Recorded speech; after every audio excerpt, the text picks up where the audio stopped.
Alright, Jujutsu Kaisen, episode 1. So, the opening scene was probably one of the best. It was one of the better ones in anime, if I'm being honest. Like, in terms of openings, one thing I really wanted from like most animes is an opening scene where you actually grabs your attention right away. Like, a lot of animes don't really do that as much anymore. Unless it's the better ones, but still, like, imagine starting an anime buffer, someone's blinking their eyes, and the next thing you know, you see a guy who's literally blindfolded and stuff like that. Like, come on. That like grabs your attention right away. So that was great. And then especially now, since we were talking about how he's about to get like executed and stuff like that, like, as an instant attention grabber, especially if it's especially for a season 1, and it's not like, and they're trying to grab a new audience, especially anime type of audience. Like, obviously they're already popular in manga, but grabbing an audience who don't read manga and just anime like me, it will help a lot to have an opening scene just like that. So great. The theme song and all that, it was cool. It was decent. It was nothing crazy. The animation in it was crazy, but like, the song itself was alright. It was cool.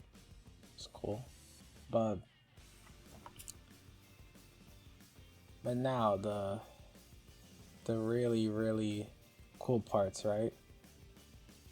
Alright. One thing I like about this episode is the foreshadowing.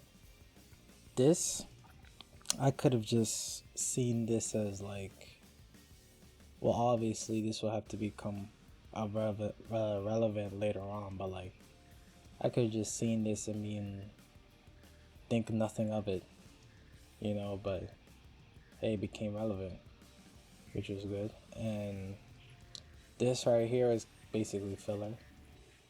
Basically, just filler here. Straight filler. Doesn't really matter as much. So we learn more about the curses a little bit, just a little tad bit. And then the little foreshadowing of the item that becomes very relevant later on, obviously.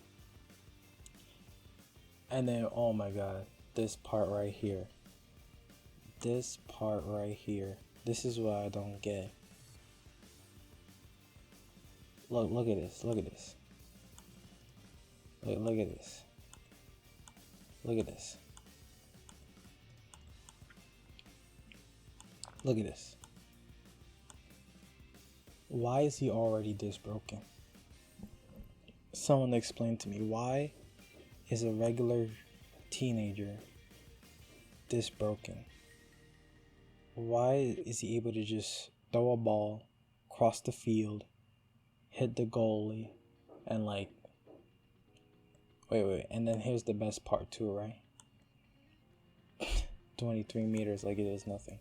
And here's the best part. Where is it? He just walks like he just did something normal. Like, what type of main character stuff is that? Like, he's gonna walk like nothing, like anybody could just do that. Like, look at him. Like, someone explained to me, why is he so broken? Episode 1. That was one thing that caught me off guard right away. But I'm just gonna move on from that. I hope there's an explanation later on, but because I think I haven't completed the series yet, so hopefully I'm like further ahead than episode 3 and 4 right now, but I haven't reached that far yet. So the grandpa scene was pretty nice. It was like giving him, some type of drive, something to push him throughout the series. Every time he's any problems come in is like his grandfather's words just came to him like clockwork.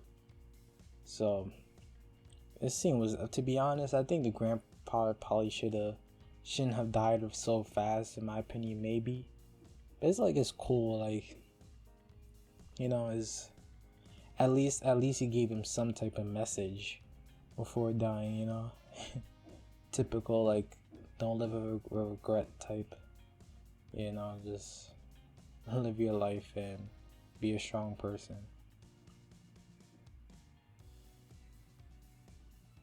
And then boom, Fushiguro just pop out of nowhere and say, yo, like bro, I don't really care about your father's death, of your grandfather's death. Like, I need to talk to you. Simple. Like, so back to the item, blah blah blah, explaining about curses.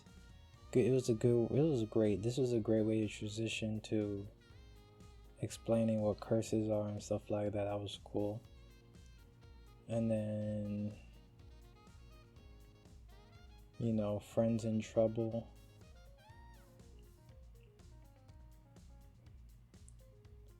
And of course he's fast as hell. You know, telling him to stay here, but you know, that ain't gonna happen. Main character instincts just never fails. It just never fails. And then, bro, this man got messed up, bro. Like, I don't think this man has not appeared, like, ever since this incident. This character's been eviscerated from the show. He just haven't appeared again. And then cool scenes, cool fight scenes. To be honest, okay, one thing I have to say about the fight scenes, like, right here when I was watching this, right, I was thinking, let me go and click play. When I was watching it, right, I was thinking like, bro, like, it's kind of like reminds me of Mob Psycho a little bit, like, if I'm being honest. Like, the animation, it kind of does to me. I don't know about you, but it does to me. And then of course he's getting his little flashback, grandfather, yeah, I need to go, I need to fulfill my duty as the main character. But he can't. Obviously not here. This doesn't look like Mob Psycho, but when he's fighting, is like Mob Psycho looking like. And then I don't know how he get to the window, but hey, after seeing how broken he is, like all the way back in the soccer field, like all the way right here, after seeing that, like, I'm not surprised. So yeah, you can just bust down windows just like that, just jump. I don't know what floor they're at, but hey, it don't matter. So, and then like, just to be able to do this is like, what? Like, this is before he gets curse energy, all of that, just like pure strength, like pure strength and stuff. Like, what? Like, someone explain this to me. Like, how is he able to do this? Like, and then like like, he basically almost one-shotted this creature, and just like, what? Come on. Like, this man, well, look, this man was struggling a bit with him, but he just comes in, like, almost one-shot him. Like, what? Bare strength. Come on.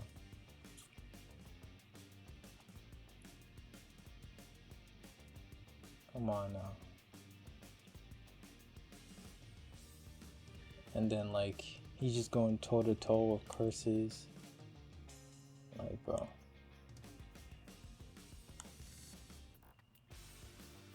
back to the grandfather every time he needs a power boost. And then, oh my god, this part. This part right here, man. I have something to say about this. Look.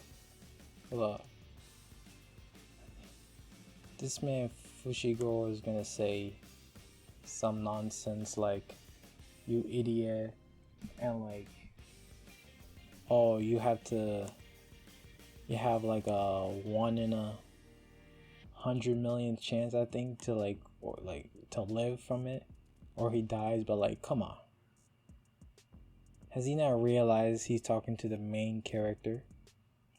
This is the main character, and he's talking about like, why does the writers put that, like, oh, he has a 1 in 100 million chance to do this and do that? Like, if it's the main character, it does not matter. 1 to 100, like 1 out of 100 million is 100% to a protagonist. So that was irrelevant. That was very irrelevant. There's a 1 in 1. Oh, there's a 1 in a million. Like, scratch that. There's 100 million. There's a million chance. Guaranteed. It's guaranteed. Just say that. Just say that.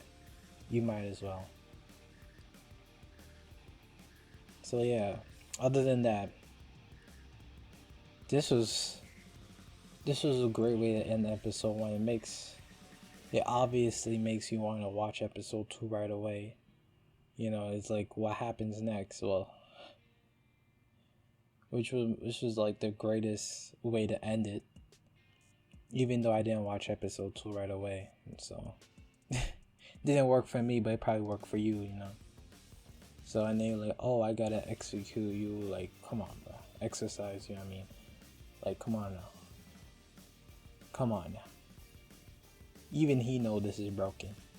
So like, if him without a curse finger is like one-shotting regular curse monsters, like, I don't know what he thought he was gonna do. I don't know what Fushiguro think he was gonna do.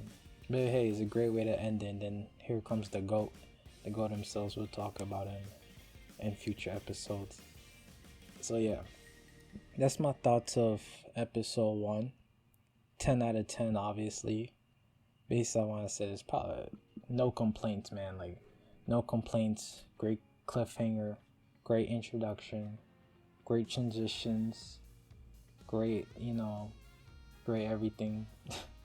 Like, the only problem I have with it is, like, why is he so broken right away? Episode 1. Like, that's probably the only thing. Other than that is like, yeah, shonen at its best. That's really it. Shonen at its best. So, see you in episode 2